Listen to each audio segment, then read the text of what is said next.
नमस्कार दोस्तों, हर हर महादेव, राधे राधे। दोस्तों, आज की कहानी बहुत ही ज्ञानवर्धक है। अगर आपके घर में धन नहीं रुकता है तो नहाते समय औरतें यह उपाय जरूर करें। अचानक धन प्राप्ति होती है। इसके अलावा जो औरतें कपड़े खोलकर नहाती है अर्थात उनके लिए भी खुशखबरी है। मित्रों, एक समय शिवजी महाराज पार्वती के साथ हरिद्वार में घूम रहे थे।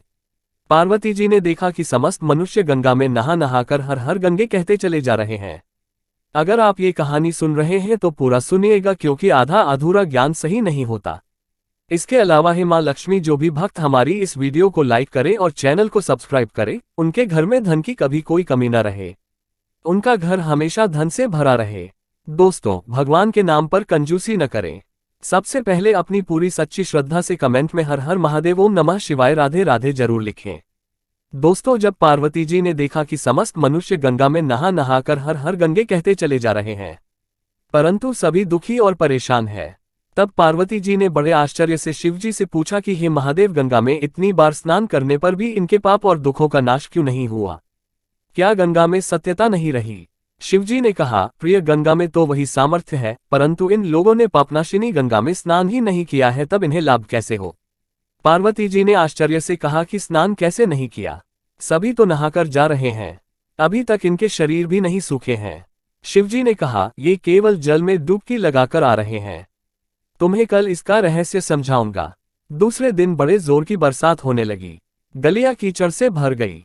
एक चौड़े रास्ते में एक गहरा गड्ढा था, चारों ओर कीचड़ भर रहा था। शिवजी ने लीला से ही वृद्ध रूप धारण कर लिया और विवश की तरह गाढ़ा में जाकर ऐसे पड़ गए जैसे कोई मनुष्य चलता चलता गड्ढे में गिर पड़ा हो और निकलने की चेष्टा करने पर भी ना निकल पा रहा हो। पार्वती जी को उन्होंने ये समझाकर गड्ढे के पास बैठा दिया कि देखो, तुम लोगों को सुना सुना कर यूं पुकारती रहो कि मेरे वृद्ध पति अकस्मात गड्ढे में गिर पड़े हैं। कोई पुण्य आत्मा इन्हें निकालकर इनके प्राण बचाए और मुझे असहाय की सहायता करे। शिवजी ने यह और समझा दिया कि जब कोई गड्ढे में से मुझे निकालने को तैयार हो तब इतना और कह देना कि भाई, मेरे पति सर्वथा निष्पाप है, इन्हें वही छुए जो स्वयं निष्पाप हो। यदि आप निष्पाप है तो इनके हाथ लगाए, नहीं तो हाथ लगाते ही आप भस्म हो जाएंगे।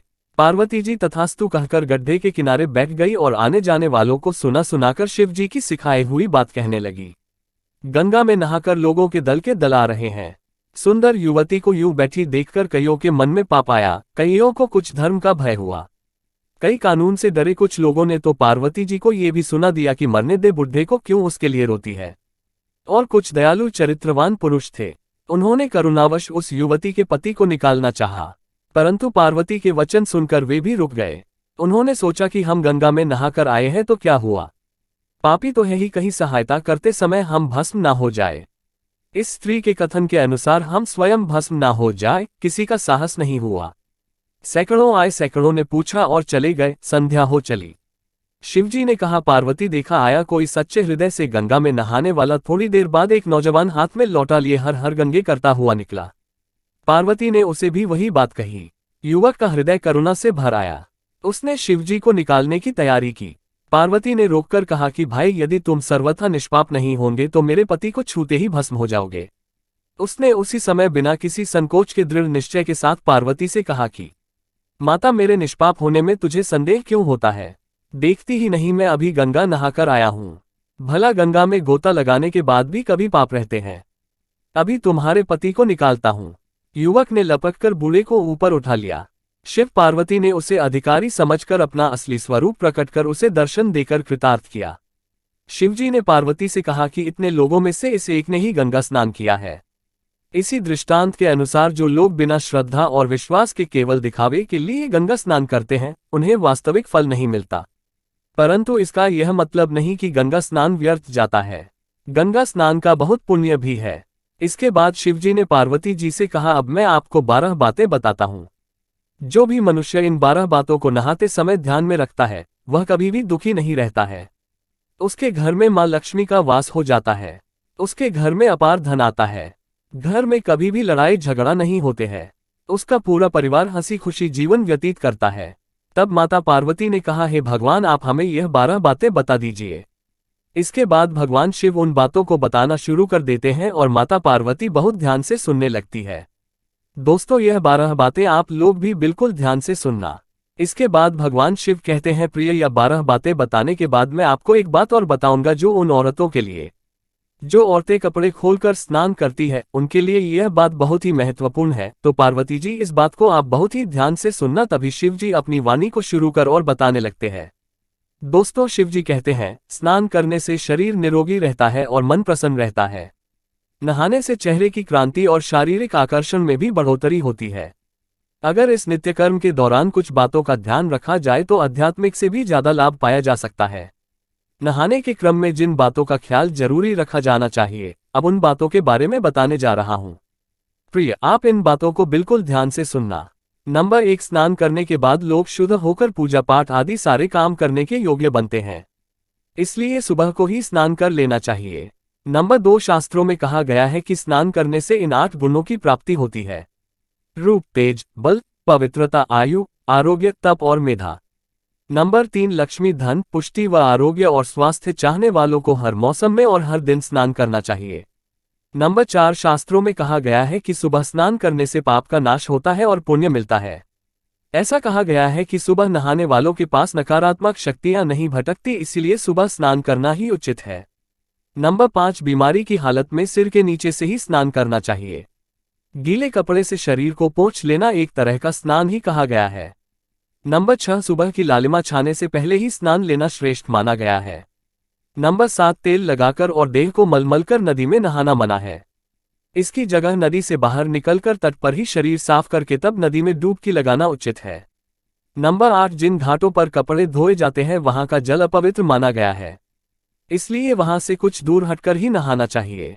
नंबर 9, नदी में 11 या 21 डुबकी लगाना अच्छा बताया गया है। नंबर 10, पवित्र नदियों में कपड़े निचोड़ने की मनाही है। नदी में किसी तरह की गंदगी नहीं बहानी चाहिए। नंबर 11, नल की तुलना में झरने का पानी, झरने से ज्यादा नदी का पानी, नदी के पानी से किसी तीर्थ का जल, तीर्थ के जल से गंगा जल अधिक श्रेष्ठ माना गया है। नंबर 12, गंगा माता का कथन है कि स्नान करते वक्त कोई चाहे जहां भी मेरा स्मरण करेगा, मैं वहां के जल में आ जाऊंगी। इसके बाद शिवजी ने कहा, अब मैं आपको औरतों के बारे में बताता हूं जो औरतें कपड़े खोलकर स्नान करती है। शिवजी ने कहा, हिंदू धर्म शास्त्रों में हर एक चीज के लिए कुछ नियम बनाए गए हैं।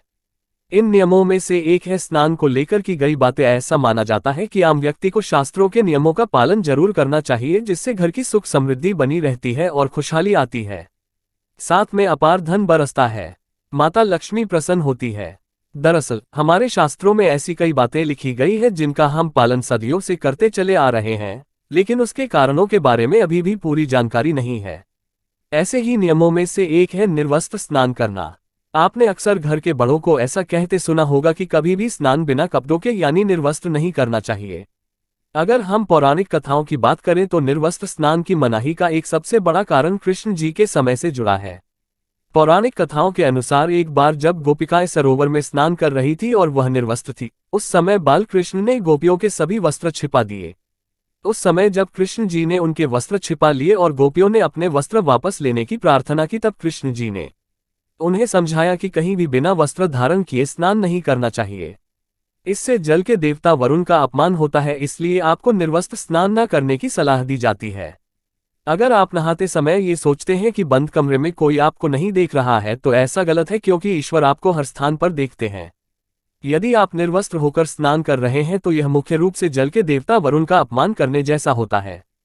निर्वस्त्र स्नान से आपको पाप लग सकता है और आर्थिक और शारीरिक नुकसान पहुंच सकते हैं। यदि आप निर्वस्त्र स्नान करते हैं तो आपके शरीर में नकारात्मक ऊर्जा प्रवेश करती है और आपकी मानसिकता भी नकारात्मक हो सकती है। इसलिए हमेशा आपको यही सलाह दी जाती है कि भले ही आप नहाते समय कोई एक कपड़ा धारण करें, लेकिन बिना कपड़ों के स्नान ना करें, तभी आपके लिए बेहतर होगा।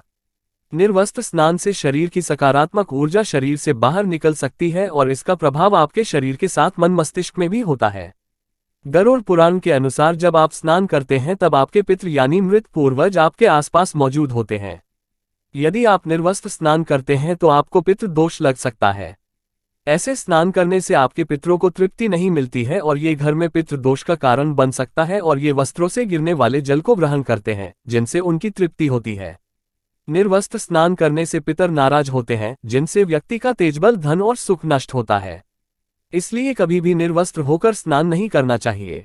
पुराण के अनुसार नहाने वाला पानी पूर्वजों के हिस्से जाता है और निर्वस्त्र होकर नहाने से इसे पितरों के समक्ष बिना कपड़ों के नहाना माना जाता है।